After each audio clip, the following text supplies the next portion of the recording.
Bonjour et bienvenue dans cette nouvelle vidéo, le fan de Komiya. Aujourd'hui, présentation de la commande que j'ai passée chez Karyu pour des cartes japonaises. Je vais vous présenter tout de suite les cartes. Donc juste pour préciser, avant de commencer, c'est une commande que j'ai payée. Je ne suis pas sponsorisé par la boutique de Kibiki. Et évidemment. Donc j'en ai eu pour une centaine d'euros, frais de port inclus, parce qu'il faut atteindre un certain montant pour les frais de port gratuits. J'ai aussi pris 4 fois 50, donc 200 sleeves Nuasia. C'est des sleeves de très très bonne qualité. Moi je les utilise sur les belles cartes pour les mettre dans mes classeurs. C'est vraiment un super produit. Donc elles sont un peu chères évidemment parce qu'on est autour de 4 euros pour 50 sleeves, donc c'est très cher. Mais pour les plus belles cartes, j'aime bien avoir ce genre de produit. Ah oui, alors, petite précision, donc j'en ai peut-être déjà parlé en vidéo, je ne sais plus. La commande est arrivée en 2 fois parce qu'il y a eu une petite erreur. Je remercie le staff parce que le staff de Karyu a répondu très vite dès que je me suis rendu compte à la réception du premier colis qu'il manquait 5 cartes. Eh bien, ils m'ont répondu dans la journée et les cartes qui manquaient étaient dans la boutique et ils me les ont envoyées dans la journée et je les ai reçues aujourd'hui. Donc on est sur au total 2 semaines à peu près. J'avais commandé les cartes la semaine dernière le lundi. Et donc du coup, j'ai tout reçu. Les 15 cartes sont bien là. Elles sont en très bon état, elles sont très belles. Et elles venaient d'un lot que l'équipe de Karyu a acheté au Japon et a ramené en France et que Karyu, donc Kibiki, a mis sur le site en vente. C'était au début du mois de septembre. Allez, on commence tout de suite. Donc, on va commencer par le bloc épée et bouclier, puisque du coup, il y a quelques GG, TG que je voudrais mettre dans ma collection. On commence avec ce Sol Rock. C'est la dernière série sur épée et bouclier, la série japonaise. Donc, très belle carte avec, je sais plus, c'est Lumivol et Illumise, je sais plus. Bref, il y a les deux Pokémon insectes type fée, type luciole, qui sont sur la carte. Et ils sont aussi présents sur la carte Celeroc, donc l'autre Pokémon de roche psy qui va de pair avec celui-là. Et donc du coup, celle-ci, il faudra que je l'achète aussi. Donc une très jolie carte. Donc là, on est sur... Alors, en japonais, c'est AR, mais du coup, en France, c'était les TG ou les GG, je sais plus exactement.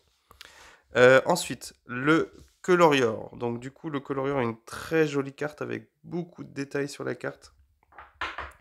Donc là, c'est S11A, je sais plus comment elle s'appelle la série. Et donc du coup, c'est une très jolie carte. Donc Colorior, le Pokémon qui peut peindre, du coup, là on voit, il a de la peinture sur la queue. On voit là qu'il a fait un tableau probablement avec un dresseur à côté. Donc c'est une TGGG en français aussi. J'adore le reflet sur cette carte, elle est très jolie. Et là, avec un petit effet vitrail dans l'arrière-plan, elle est très très très jolie. Une carte que j'ai fait rentrer en français aussi, donc le Arcanin de Issui avec le dresseur de Issui, je vous en avais déjà parlé, le dresseur dans Légende Arceus. Donc j'ai pas grand chose de plus à dire sur cette carte. La dernière carte du coup que j'ai pris donc sur le bloc EB avec ce Out avec le Pokémon, le dresseur pardon, qui est en train de méditer. Ça fait penser, c'est les moines, hein, c'est les dresseurs qu'on a dans la tour chez Tiflor dans la 2G. Une très jolie carte. Voilà, une très très jolie carte avec le Out présent donc tout en haut d'une sorte de montagne. On continue sur du beaucoup plus récent parce que là du coup on est sur Fable Nébuleuse, l'équivalent de Fable Nébuleuse avec ce Tokotoro. Avec les reflets c'est dur de voir la carte. On la voit plutôt pas mal, ouais c'est bon. Une très jolie carte, voilà, que j'ai pas pu faire tomber encore sur Fable Nébuleuse. En japonais c'est toujours beaucoup moins cher. Et donc du coup je me suis précipité quand j'ai vu que cette carte était disponible sur le site. Le Ortide, donc c'était le Ortide de Flamme Obsidienne, une magnifique AR en français, donc là en japonais évidemment, mais une très très très jolie carte que j'avais découvert sur une ouverture de display. Une très jolie carte que j'ai voulu mettre dans la collection assez rapidement, mais en français, bon, elle n'est pas si chère que ça, mais évidemment du coup en japonais on est quand même moins cher. Donc quand j'ai vu qu'elle était sur le site, je me suis précipité pareil. Le Magby, je crois que c'est sur Faille Paradox en français. Une magnifique illustration, vraiment très jolie, avec le petit Magby qui est dans son petit bain de lave. Voilà, on dirait qu'il y a un volcan en éruption. Là, on a de la fumée, du feu qui s'échappe de la terre. Donc une magnifique carte, Une très très belle illustration avec le Pokémon dans son environnement. J'adore ces mises en scène, c'est vraiment très très joli. C'est franchement, je trouve, les AR sur EV sont vraiment très belles quand les illustrateurs arrivent comme ça à mettre le Pokémon en situation. On continue avec le Simiabraz, un peu plus fouillis, un peu plus confus au niveau de l'illustration, mais c'est un Pokémon que j'aime bien, c'est un Pokémon que j'aime bien collectionner, le Simiabraz. Donc là, je crois, si je me trompe pas, qu'on est sur Mascarade Crépusculaire en français, une carte que je n'ai pas encore fait tomber, et elle était disponible en japonais, et c'est une très jolie carte, et donc je me suis précipité pour la prendre également. Voilà, même si effectivement le dessin est un peu fouillis, mais le Pokémon est super bien représenté, j'adore ce Pokémon. Un grand classique avec le Eliatron, évidemment, magnifique Pokémon. À nouveau sur Mascarade Crépusculaire en français, c'est une série différente en japonais, parce que souvent les séries japonaises, une fois qu'on passe au français, ça regroupe plusieurs séries japonaises. Et donc 5 petits Eliatrons magnifiques avec différentes expressions. Très jolies cartes, on a l'impression qu'ils sont eh bien, dans leur jardin. Très très très jolie illustration, j'adore cette carte avec en arrière-plan une ville, un petit village. Ça fait penser à un bord de mer, très jolie carte. Une très jolie carte aussi sur EV, je crois qu'en français c'est sur SV1, donc sur Écarlate et Violet, la première série. La première série du bloc EV, et donc un très joli Pachirisu, donc plusieurs Pachirisu sur la carte, un tout à gauche et les deux autres ici qui se touchent avec des éclairs, on voit des éclairs qui passent, et on en voit même encore un autre en arrière-plan. Donc un Pokémon, voilà, c'est une mascotte, un Pachirisu c'est un Pokémon mascotte, mais c'est un Pokémon que je trouve assez cool et assez bien représenté en général sur les cartes, et donc quand j'ai vu que cette carte était disponible, eh bien je me suis précipité.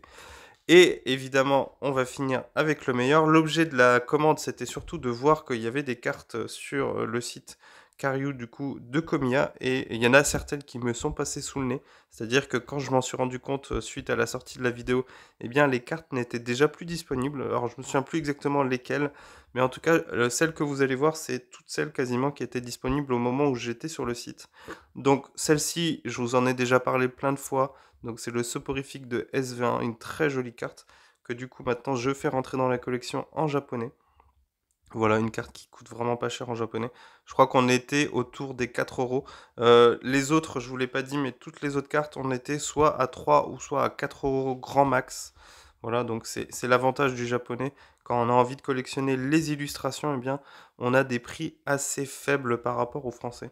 On ne sait pas pourquoi nous, les français, on impose des prix importants. Peut-être le tirage aussi qui va faire que en français c'est peu tiré. Voilà, une très jolie carte en très très bon état. Là, on est sur, c'est un deck. Alors, c'est les decks qui sont sortis au Japon, et je crois uniquement en anglais. Certains ont pu les voir dans les Micromania, parce que du coup, c'était des decks qui étaient exclus à Micromania, des grosses boîtes noires à plus de 300 euros. Donc, c'est les decks Florizard, Tortank et Dracofeu. Et donc du coup là-dedans c'est une réédition, normalement si je me trompe pas, c'est l'illustration, en anglais c'est Lost Thunder, donc c'est sur EB. Et donc du coup cet Onix de Comiya que je vous ai déjà présenté, avec, on le voit en arrière-plan, peut-être que je vais zoomer pour vous le montrer, voilà, en arrière-plan, on voit pas trop avec l'effet holo, là comme ça on le voit mieux, on voit les Topiqueurs, donc il y a toute une série de Topiqueurs sur la carte, avec le Onix, du coup qui passe au travers de la Terre. Une très jolie carte. Bon, pas forcément nécessité de la faire rentrer dans la collection, mais encore une fois, l'occasion s'est présentée, donc je me suis précipité évidemment. On continue avec le bloc X, voilà, une carte un peu plus ancienne, même voire beaucoup plus ancienne. Donc là, on est sur 2003. C'est Tempête de Sable, on est en édition 1, voilà, sur les cartes japonaises. Je vous le montre, l'édition 1, la mention de l'édition 1, elle est tout en bas de la carte. Sur les cartes françaises et anglaises, c'est plutôt ici au milieu de la carte.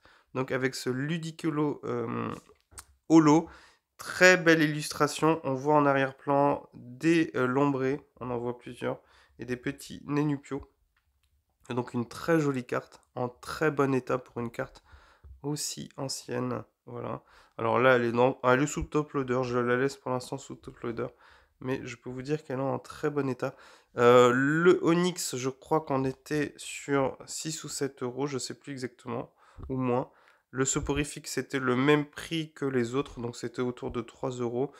Le Ludicolo, je crois que c'était un peu plus, je crois que c'était 10 euros. Je revérifierai, puis je vous mettrai les prix des cartes en description pour que vous ayez une idée du prix, en sachant, je répète, que j'en ai eu pour un peu plus de 120 euros, avec du coup 4 emballages de sleeves en plus. Les deux dernières cartes, et celle-ci, alors c'est Neo, mais je sais plus, je crois que c'est Neo Discovery, si je me trompe pas, avec ce Tarpo. Alors, le Tarpo, je l'ai déjà en version non holo, en anglais, parce qu'en français, c'est très cher aussi. Et donc, j'ai enfin la version holo, du coup, en japonais. Et eh bien, il faudra bien un moment que je trouve une version française. Donc, je verrai soit la version non holo, soit la version holo. La carte est en bon état. Je crois qu'il y a quelques rayures. Alors, je ne sais pas si c'est dû au top loader. On va la retirer. Voilà. Non, elle est en plutôt bon état. Il y a quand même quelques rayures, je crois, sur le holo, sur l'effet holo. Ou alors, c'est peut-être la sleeve, je sais pas. En tout cas, les anciens bacs de cartes, puisque vous voyez que du coup, sur la Ludicolo, on était déjà sur les nouveaux bacs de cartes. Ça, c'est les plus anciens bacs de cartes donc de Pokémon Company. Ça, c'est les premiers bacs de cartes. Et donc, du coup, une très jolie carte que je suis content de faire rentrer dans la collection, même si j'avais déjà l'illustration de ce Tarpo. Et enfin, la carte qui a coûté le plus cher, parce que du coup, on est sur une halte. Là, je crois qu'en français, c'est Règne de glace, si je ne me trompe pas. Je vous le remettrai en description, mais il me semble que c'est Règne de glace, avec ce Roi Gada de Galar. Là, sur la série japonaise, c'est la S5A sur épée et bouclier. Donc on voit la mention de Tomokazu Komiya ici. Et une carte, alors j'aime bien dire très Komiya, quand je vois une carte comme ça de Komiya, parce que ça fourmille de détails, un peu comme la soporifique que je vous remets à côté. Voilà, énormément de détails. Et encore, je trouve que celle-là, dans ce que Komiya a fait, elle est encore assez propre, dans le sens où on arrive encore à faire du sens. Autant là, c'est vraiment très compliqué de comprendre ce qui se passe. Déjà, le roi Gada, on a l'impression qu'il a un trip pas possible. Il est couché, on a l'impression qu'il est en train de réfléchir, il a les bras croisés. Voilà, une très jolie carte. Donc celle-ci, elle était à 35 euros. En sachant que j'avais regardé à l'époque, au moment où il y a un bon mois, au mois d'août, en français, c'était pas en dessous de 50 euros, puisque c'est une halte.